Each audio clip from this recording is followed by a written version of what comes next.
I'll be talking about play-like activities, which are play activities that have a different goal, a hidden goal for the child. And this goal, in this case, is academic activities, so the goal is for them to learn something. So I will be talking about the development of an integrated manipulation and communication assistive technology to support academic activities, and we will learn about what it is in a moment. I'll be talking on behalf of a lot of people from the Catholic University of Portugal, people from the University of Alberta in Canada. They were the ones that motivated this study, and I did a sabbatical there with Al Cook and Kim Adams in 2008, 2009, and those ideas all came from that group. Also people from the School of Education at the Polytechnic Institute of Lisbon, people from this center here, which is a Center for Rehabilitation of Cerebral Palsy in Lisbon, people from another university in Lisbon, and the institute from, well, I'll say the name in Portuguese, the Instituto de Medicina Molecular, so it's mainly an institute for medical doctors, and also a company that sells assistive technology. We have been hearing about play this morning, and play is really the most prevalent activity in children, and it is through play that children learn. And it is also through play that children reveal their cognitive skills. If you think about it, it's often when you see a child play that you realize what that child already knows. And if a child doesn't play because he or she has a physical limitation, for example, you are not aware of what that child knows, and you can keep yourself from providing new opportunities for that child. And without providing those opportunities, that child will not develop to their full potential. So play is very important. Also important, because it enables play, for example, it's the motor experience. And this is reported in a lot of works, namely works from Piaget or Vygotsky. And they all stress the importance of motor experience, to enable the ability to explore the environment, to touch the environment, to pick up things, to touch them, and to play with them. And these ideas have been transported to education. And current pedagogic activities advise the use of play-like activities that enable children to hear about the new knowledge, but also to talk about it, to see persons doing it, but also doing by themselves. In Portugal, as I believe in most countries today, the paradigm is inclusiveness. So children with disabilities are included in regular classes, attending regular classes with typically developing kids, and to their maximum possible extent, they should be included in all the activities that are being performed in classes. So teachers many times end up with the challenge of teaching through these multimodal activities that require the child to manipulate, to talk about, and having in their classes a child that cannot do them. So in order to tackle this problem, and building on the work that Kim Adams and Al Cook have been doing on making math activities accessible for children with motor impairments and also speech impairments, we started this WARPI project. WARPI stands for what? Well, I don't remember. I will tell you in a moment. Using assistive robots to promote inclusive education. That's it. So the goal was to develop an integrated augmentative manipulation and communication assistive technology. And why an integrated augmentative manipulation and communication? Because children need to manipulate objects, but they also need to communicate, to talk about their experience. And they need to do it at the same time. We saw in a slide that Noah was showing us a bit while before, that young kid had two iPads, one for communication and another one for play. Okay? And that's often the case. In our previous studies, we had these switches so children could control a robot, a small robot. And we have to take away their communication device. So either they were playing with the robot or they were communicating. So the idea here was to build an integrated assistive technology, enabling them to manipulate and also to communicate about their learning experience. So manipulation here is through this robot. This is a Lego Mindstorm robot that you can buy off the shelf. It costs like 300 euros, so it's relatively inexpensive. This robot has a gripper here that can hold something and take it to somewhere else, and it has a pen there that can draw on the surface that the robot is traveling on. And this robot is controlled through a computer, and this computer is running the GRID software. The GRID software is a communication software, as augmentative and alternative communication software, is widely used in Portugal, and I believe that is also used here in Israel. Well, and it's widely used all over Europe. So we integrated in those communication grids some cells to control the robot, make it go forward, go backwards, left, right, etc. So the child now is able to access their communication vocabulary and also to control this robot at the same time. And additionally, since we are using their communication device, what they usually use for communication, we are relying on their training on the use of this software, and also we are relying on their computer access method. So if they used to use switches, for example, they will be using switches also to control the robot. If they are able to use, for example, an eye tracking system, they will be using the same eye tracking system for communication as they did before, also to control the robot. We also developed a virtual version of this, meaning that instead of controlling a physical robot, children will be controlling a virtual robot on a computer screen, and instead of manipulating physical objects, they will be manipulating virtual objects. And why is this?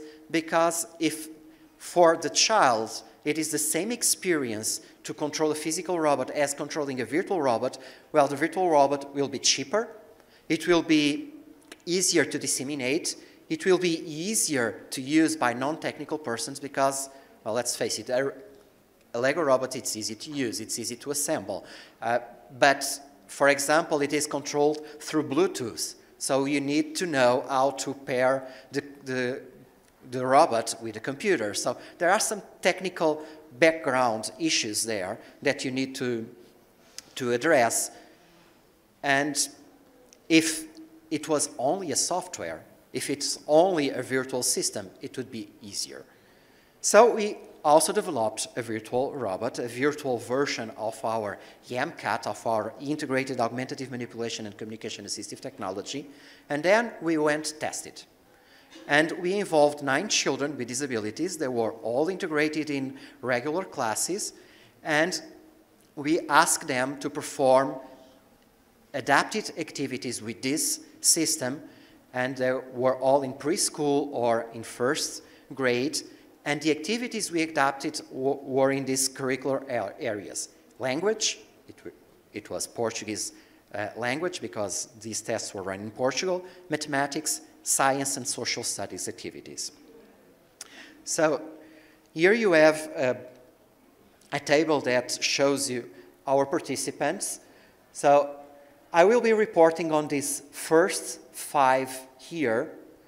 These are the complete table of the 9, but these 4 here only participated in the 2014-2015 academic year, and we have not processed all the data yet. So I will be reporting the results about these first 5 here.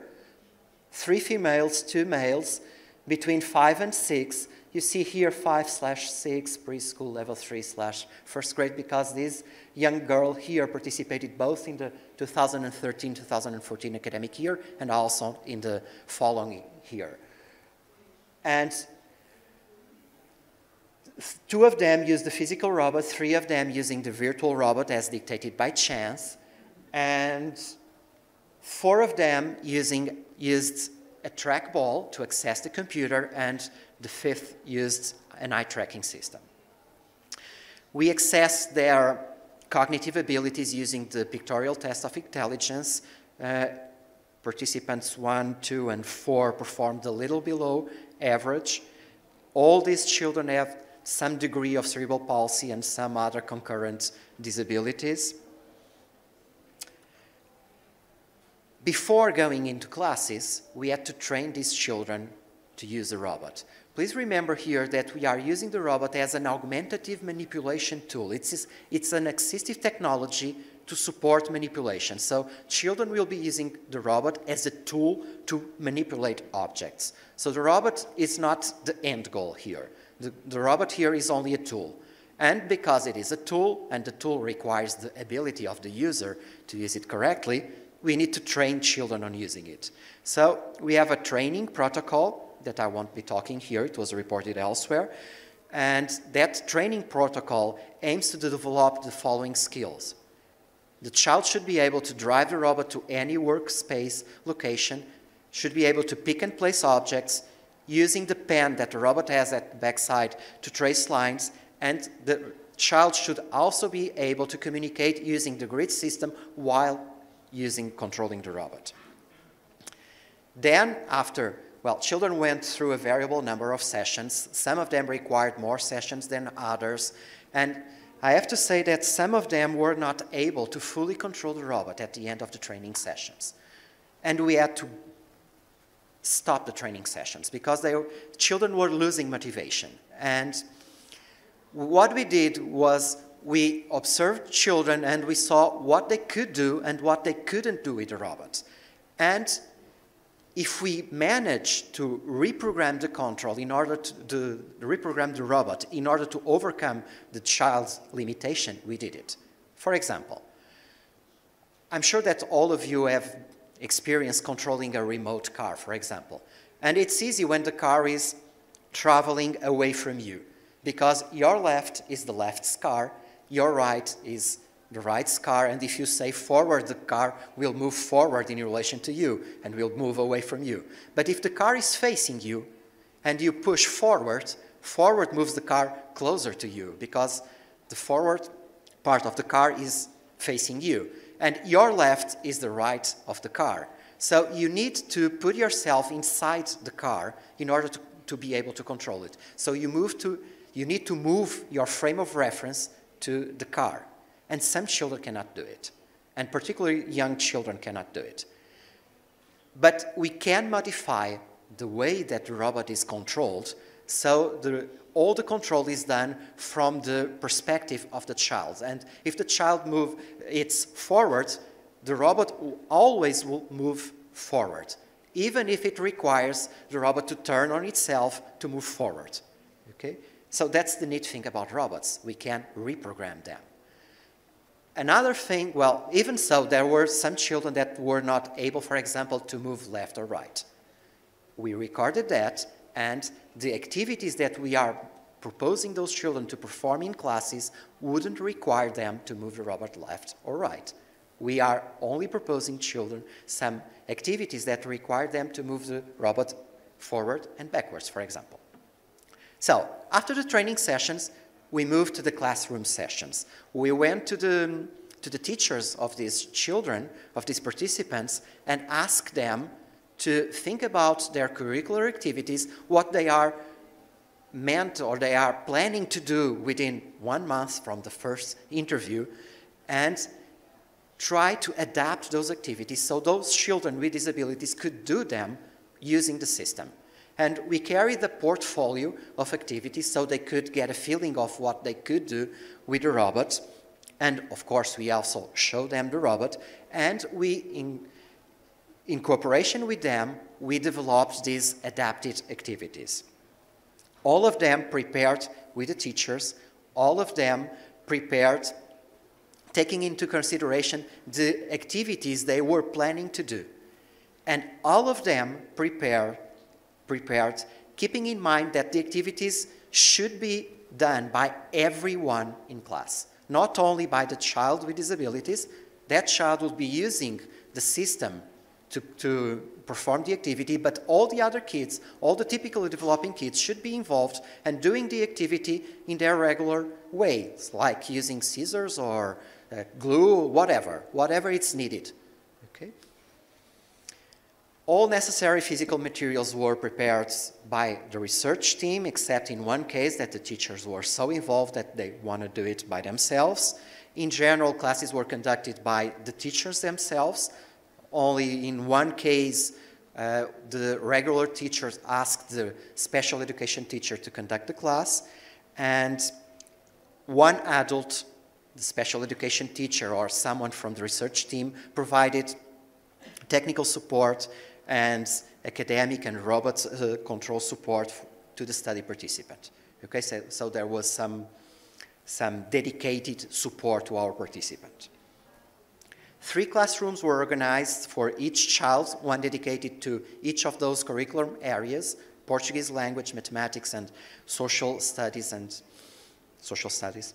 Classroom sessions were videotaped, and to evaluate teacher perceptions, we interviewed teachers before and after the intervention. Before going to the results, I'll like to show you some videos. Hopefully they'll work.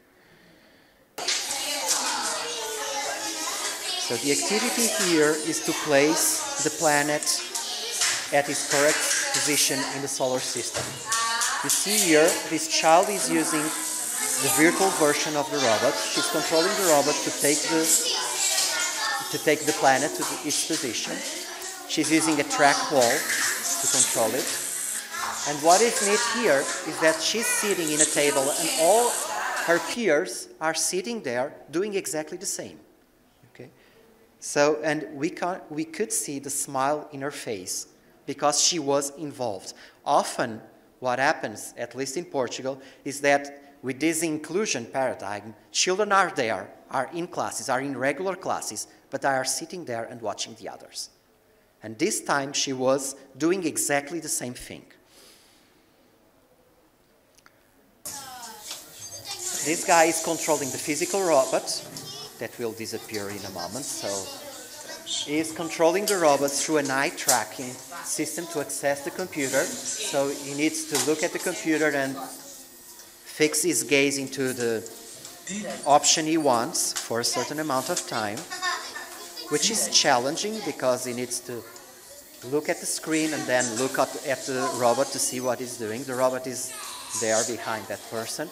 The goal of this activity was arriving through here, through a neighborhood that meant to be the neighborhood of the school, and he was supposed to pick the longest path from here to there. So now he's watching at the robot, which is over there, and trying to control it. So looking at the screen again, turning right, and then he will move it forward.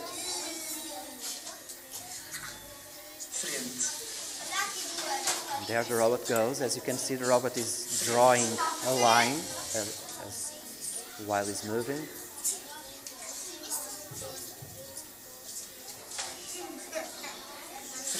Look at his peers. Look at what they're doing. This was not a really inclusion experience. But at least the roles are completely inverted. Instead of being the child with disability standing there watching the others doing the activity, it was the other way around. All the others were sitting there seeing the child doing the cool things. Oops, sorry. I have some more videos there. Oops. So I'm sure you are aware of all those activities that you give the child two choices and the child needs to draw a line from one point to the correct choice, and we have worksheets like that. The typically developing kids were doing the same activity using a pencil and drawing a line from one place to the correct answer. And this child is using doing exactly the same activity but using the robot. So he's drawing a line to the correct answer, and the question was, chickens are covered with, that's the Portuguese word for feathers, sorry. And I wanted to show you something else in that video before I move on. And where's the mouse? Some technical problems here. There it is.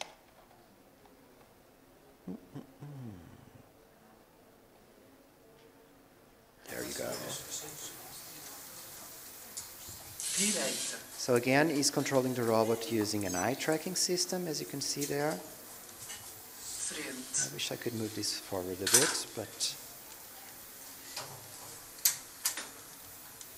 Esquerda. Frente. Esquerda. Of course, the other kids want to play as well. Frente.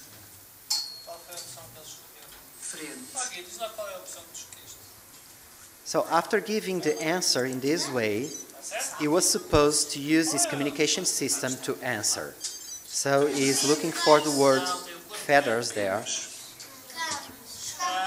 and is answering using the communication system. So this is to show you that he was able to control the robot and also to use the communication system for communication. Okay, so let's try to move. It's always like this. And now the mouse, where are you? Okay, there we go. So the last video I have here to show you is a video of this young girl. She's controlling the robot to pick and place apples. And the goal was to move the number of apples from here to the tree that equals her age. And what I would like to draw your attention to here is that she's controlling the robot in her frame of reference, meaning that when she will hit this left button here, the robot will turn on itself and move left. Now she's using the gripper to pick up the apple.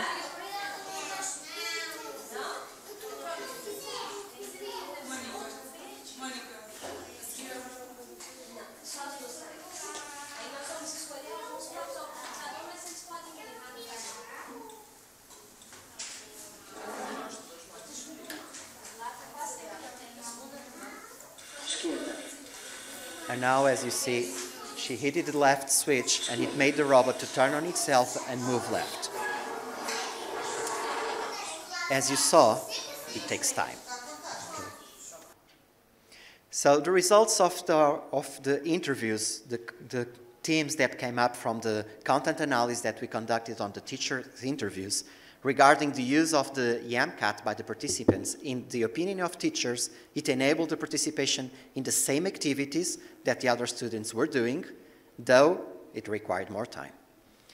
It increased the communication with their peers. There's something that we have observed in all our robotics studies. It's like a side effect. We are not addressing communication, but in the end, communication increased. It contributed to access the new knowledge and to demonstrating skills by these children, and I already mentioned the importance of that.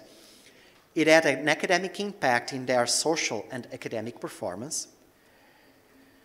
Regarding the use of the MCAT by the participants, it contributed to their self-assertion within class. They were so proud they were the center of attention. It contributed to a greater appreciation by their peers.